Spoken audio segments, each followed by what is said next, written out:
Why would you say that, bro? Why would you wish that for me? Well, I don't know if he was wishing that. I think he's just thinking about, like, you know, in terms of, you know, people want to get the target, like the high profile target, and if Fulio is out the way, now they're like, well, the only way to make another thing is you.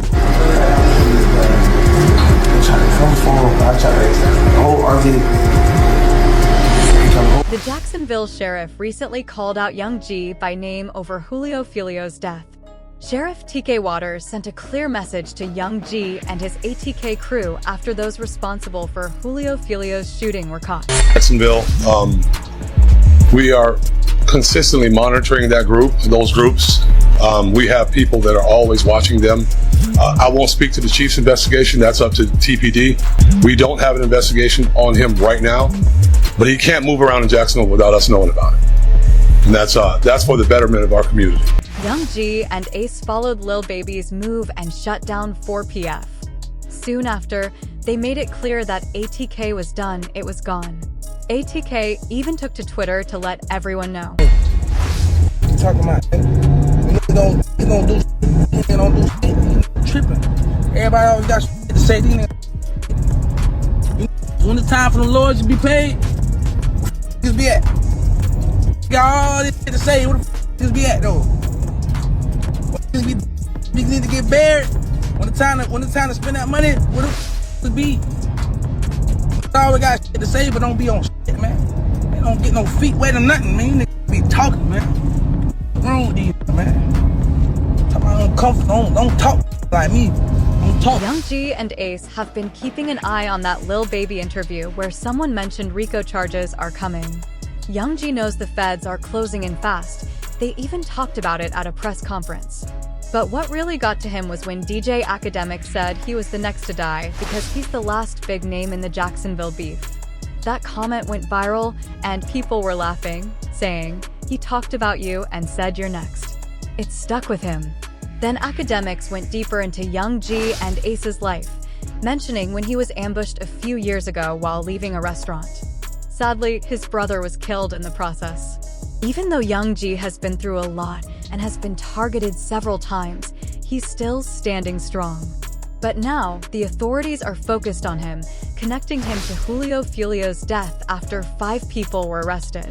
There's talk that Alicia Andrews hired them for the job. The police have been shutting down his local concerts, trying to mess with his money and business. They're hoping to hit him where it hurts, so if he's arrested, his finances won't be in a good spot. Rashad and Devin are facing arrests too, but they think Yungeen is the main one running things in Jacksonville. My life, cause y'all worry about what I got going on. I ain't with y'all. Y'all canceled all my shows, but I just had a show in Temple. Y'all got my show canceled in Tampa. I had a show in Virginia. I called, got my show canceled up. I had a show in Gainesville. I canceled my show in Gainesville. Cops started making moves after a video went viral online. In the video, a Jacksonville rapper admitted to going after Julio Filio because Yungeen had put a $10,000 bounty on his head. The video blew up, grabbing a lot of attention and forcing the authorities to take action. I love, bro. On the day homies, bro, I put it on everything on my soul, on my kids. I'm the one that smacked Julio Filio that night when he got at his birthday celebration, bro. You feel me? I ain't gonna show my face and give my identity away or nothing like that, but you know, I did that, you feel me? There was money on his head, you feel me? I rock with Ace and them boys, you feel me? ATK, you feel me? I be in Jacksonville heavy, you feel me? If you know, you know. But yeah, you feel me? I did that, you feel me? I handled that, cause, you know, Ace had that money on his head, you know, Ace had to put that 10K up. Told me to slide, told me to cause you know he got tired of that running his mouth playing all the time, you feel me? So what had to be done, you feel what I'm saying? So police kept digging after the video went viral and found more proof that Yungeen was behind it all. Here's what happened. It was supposed to be a big week for the rapper's birthday, but social media turned it into a disaster. Julio Filio, born on June 21st, 1998, was ambushed by rival street members on a Sunday morning in Tampa. Filio and his crew rented an Airbnb for the weekend, and as soon as they got there, they posted a video on Instagram, inviting everyone to join them. Pool party start the day at 5, 6 o'clock. If you already got the address, pull up, man. You got the address, pull up. If you need the address, DM me right now. The pool party start at 5, 6 o'clock. DM me for the address or DM Fulio Booking ESPN. I'm gonna put it right here. We just got here, bruh. You got to add it. You got to add it, man. Push up. We just got to this bit. Tampa, Florida, man. You already got to add it to the pool party. Push up at 5:30, man.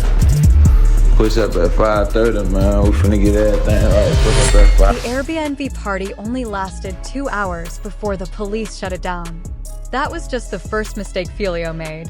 By posting the party location, he let all his millions of followers know exactly where he was. His crew also shared every move they made, including the details about the place they were staying. Eventually, the police kicked them out. But instead of laying low, Fulio posted again, this time a flyer for a local club with the club's address. He was clearly trying to break a record for sharing locations, dropping updates left and right. He thought his birthday would be quiet, so when he got to the club, he posted again, telling everyone exactly where he was sitting. I'm heading to the upstairs lounge for my birthday, man. You know what I'm saying? He made sure his followers knew exactly what he was doing. For a select few in his crew, this was the perfect chance to act on the 23rd. But more on that later. After the club, Fulio and his crew gathered in the parking lot, and that's when his manager found out exactly where they were. This gave the local crews plenty of time to get organized, make a plan, and scope out the club where Fulio and his crew were staying. They set up at a nearby Holiday Inn and started driving around. At first, everything seemed calm when they arrived at the hotel. But that changed fast when rival cars packed with street people started speeding down the street and pulling into the hotel parking lot, aiming guns at Fulio's crew. Their goal was clear: find Fulio. The police looked into it and discovered that Fulio had dropped a hit song called When I See You, in which he mocked Yungeen for losing his brothers. This was seen as a direct act of retaliation, especially since it all happened on the 23rd, the day Fulio went out to eat for his birthday. The message in the song was clear, and the retaliation came quickly. He kept dissing me. Now we're hitting 23, one source said. 6 hours after the incident, it was confirmed that Yungeen's crew had hit back, targeting 4 people on the 23rd, making their intentions clear. Just like Fulio had done to them, Yungeen and Ace hit back, even using Fulio's own lyrics in one of their tracks. In the song, Yungeen rapped, "For in the car, one of them gone and 3 got hit," a direct shot at Fulio for dissing him before. Yungeen dropped a diss track called Do It after Fulio's passing, sending a clear message. Things took an even stranger turn when Yungeen's right-hand man shared an old tweet from King Von on Instagram that said, "Game over, we won, stupid." As the police dug deeper into the case, they uncovered more about why Fulio was involved. A month earlier, Fulio had talked about a plan to make a song with both sides coming together to try to stop the violence. But that idea never really took off. Even though I said what I said, my bro, me and J.Dot Breeze supposed to be doing a Stop the Violence song. We probably gonna get that shit in motion. So get that shit out of the way for the kids, for the youth and stuff. Yeah, we gotta make this look better, man. You and J.Dot Breezy have a Stop the Violence record coming. Yeah, that shit, it's talked about. I DM'd about it. My big cousin wrote about it too. After digging into it, the police think the rival crew was trying to get Fulio to let his guard down, which he did by sharing his locations all over Instagram that night. His posts gave them everything they needed. Even Charleston White caught wind of it and reacted, sharing his thoughts on what was going down. What you think about this? Well, all I'm gonna say is, men that works hard to die. He earned this here. And goddamn it, should nobody be sad? Way that live and talk gangster, should nobody be sad what did happen to Julio Fulio? One thing we know about it, he didn't go to heaven. That's ain't good. What's that? Yeah, now one thing about it, he ain't in heaven. Now wait that boy, he had all the time in the world to apologize to them people. He was going to the graveyard, rapping at the graveyard. Man, that was making people mama cry. it's some people relieved, wiping their forehead saying, "Ooh, Lord, thank you."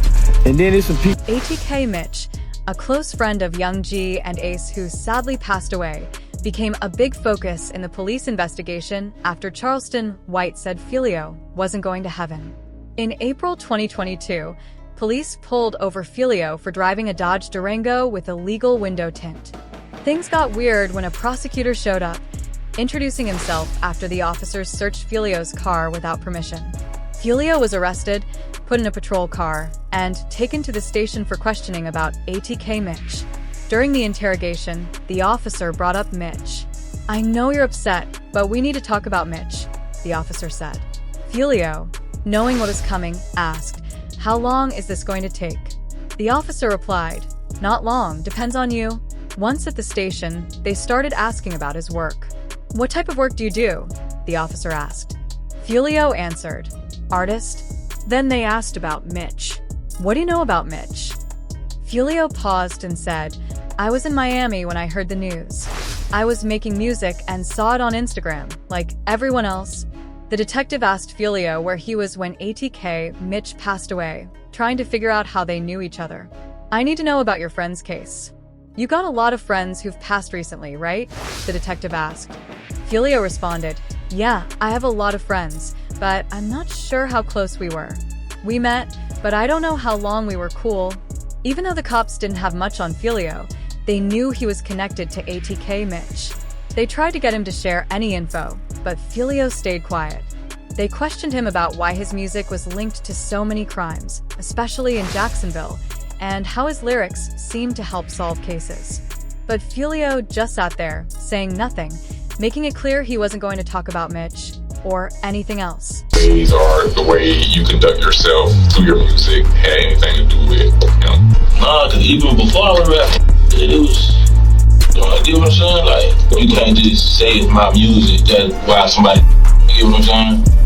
Okay, do you think it influenced someone or triggered someone, like the way y'all going back and forth with it? Do you feel that way? Nah.